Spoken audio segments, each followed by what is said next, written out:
मासा घटे न तिल बधे, विधना लिखे जो लेख, और सच्चा सतगुरु मेट कर ऊपर मारे मेघ। मासा घटे ना तिल बधे, यानी कोई भी परिवर्तन आपके सुख या दुख में ना कोई नियमन कर सकते ना उसको बढ़ा सकते। कौन? परमेश्वर कबीर जी को छोड़कर, परम अक्षर ब्रह्म के अतिरिक्त। तो जब तक हमें सत्साधना नहीं मिलती, परमेश्वर की शरण नहीं मिलती, तो हम अपना प्रारब्ध ही प्राप्त कर रहे होते हैं। अब मान लीजिए कोई ये सोचे कि मैंने एक कार खरीद दी, कोठी बना दी, 10 एकड़ जमीन और मोल लेकर बच्चों को दे दिया। ये आपका चाहा नहीं, आपके संस्कार में पूर्व निर्धारित था। अब प्राणी का चाहा कुछ नहीं हुआ, जो भी आपका पूर्व संस्कार था वो फल रहा है। जैसे किसी बालकों की शादी होती है, विवाह होता है, तो विवाह होते ही प्रत्येक व्यक्ति का एक ऐसा ट्रेंड है, ऐसी सोच है कि भगवान पुत्र दे। अब सभी की इच्छा थी कि बालक होगा, पुत्र होगा, लेकिन पुत्री होगी। फिर दूसरी बार सोचा परमात्मा, अब के तो पुत्र दे, दूसरी भी पुत्री होगी।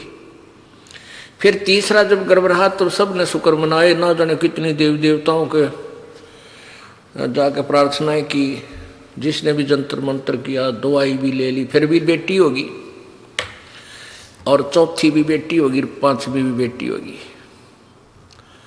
भले आदमी, आपका चाया हुआ नहीं, आपका किया हुआ नहीं। ये तो वो हुआ जो तेरे किस्मत में लिखा हुआ था, पूर्व निर्धारित था। और आज वो अनजानपने में कह रहा है कि 2 बेटे 2 बेटी होगी, सबकी ब्याह शादी कर दी, सबका पुत्र पुत्री होगी और हमारा जीवन सफल हो गया। अरे भले व्यक्ति, जो तूने करना था वो तो स्टार्ट भी ना किया, ये तो पिछली मलाई खाली और पल्ला झाड़ दिया, बैटरी डिस्चार्ज होगी। अब एक कदम काम बिगड़ जाएगा सारा, फिर गधे की योनि में जाओगा। पुण्यात्माओं, सत्संग के अंदर बहुत ही पुण्यकर्मी प्राणी आ सकता है, जिस पर विशेष कृपा परमेश्वर कबीर जी की होती है, अन्यथा सत्संग में नहीं आ सकता।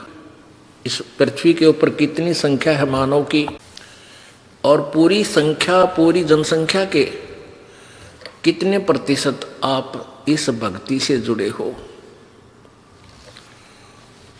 इससे आप विचार कर लेना कि आप कितने पुण्यकर्मी प्राणी हो। चाहे कोई दुख में आया है, चाहे कोई सुख में आया है, चाहे कोई अपना कष्ट निवारण करवाने के लिए यहाँ आया है, या कोई परमात्मा पाने के लिए आया है, दोनों ही पुण्यकर्मी प्राणी हैं। उनके पिछले जन्म जन्मांतर के शुभ कर्म, भक्ति वाले जो शुभ कर्म थे, वो बहुत ही पुण्य हैं, बहुत ही अच्छे हैं। और जो आज मान लिए किसी के पास धन ज़्यादा है, पैसे वाला व्यक्ति है, वो भी परमात्मा की शरण में आया है, और एक बिल्कुल निर्धन आदमी है, बिल्कुल निर्धन व्यक्ति है, और वो भी शरण ग्रहण किए है, तो दोनों ही विशेष पुण्यकर्मी प्राणी हैं भक्ति सतर के। और बाकी रही बात जो पुण्य की, किसी के पास कार है, कोठी है, पैसा है, उसने पिछले जन्म में धर्म घना किया हुआ है, दान किया हुआ है, और जिसको ये भक्ति प्राप्त हुई है और उसके पास धन नहीं है, गरीब व्यक्ति है, निर्धन है, उसने पिछले जन्म में दान नहीं किया। केवल दान का डिफरेंस है, ये कोई बड़ी बात नहीं बताई परमात्मा ने। लेकिन अब अपने सारे ज्ञान न समझ कर प्रॉपरली दान भी करे और नाम भी श्रवण करे। इस बात ने याद रखे कि पार होने तो उद्देश्य है अपना, सतलोक चलने का उद्देश्य तो है ही है। किसी कारण से पैर फिसल भी जावे और ना जाने पाओगे तो कम से कम नेक्स्ट जन्म हो भी गया आपके, जब तक ये फिर सतयुग कलयुग आएगा, तब तक कम से कम रोटी की समस्या तो हल हो ही पाओगी आप। इस दृष्टिकोण से भी आपने दान करना चाहिए। और फिर ये पांचों यज्ञ भक्ति रूपी फसल में ये खाद और सिंचाई का भी कार्य करती हैं। इस उद्देश्य से भी इसमें पीछे नहीं रहना चाहिए। अब दान की क्या व्यवस्था है। जैसे एक व्यक्ति के पास 2 करोड़ रुपये है और उसने 20,000 दान कर दिए, बहुत अच्छा दान है, कमाल कर दिया। और एक व्यक्ति के पास 2,000 रुपये हैं और उसने 500 दान कर दिए, ये उस 20,000 वाले से ज्यादा दान है उसका। तो पुण्यात्माओं, इस दृष्टिकोण से, लेकिन दोनों ही दान करने वाला सच्ची श्रद्धा से और बगैर किसी इच्छा से। उसके एक तो हम दान करते हैं प्रतिफल की इच्छा करके, प्रतिफल कि भाई मेरा ये हो जा, छोरा नौकरी लग जा, लड़का नौकरी लग जाए, एक पाठ कराऊं, या भैंस ठीक पैसे की बिक जाते एक पाठ कराऊं, और भी कई चीज होती है, उसके 100 रुपये दर देता हूं, ऐसा काम हो जाए। ये तो आपका यही बराबर हो जाएगा।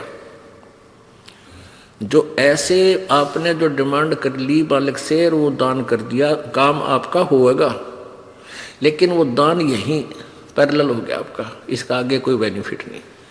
और एक दान होता है नी इच्छा, बगैर किसी मनोकामना के पूर्णा के जो दान किया जाता है, वो दोनों फल देता है। आपको यहाँ की सुख जो भी आवश्यकता होगी आपको, वो अवश्य प्रभु देगा और उसका पुण्य आपको सत्य यानी आगे चलने वाली कमाई में भी आपको मिलेगा। परमात्मा कहते हैं, राम रटत दारिद्र भला, चाहे टूटी घर की छान, और ये सुंदर महल किस काम के जहाँ भक्ति नहीं भगवान।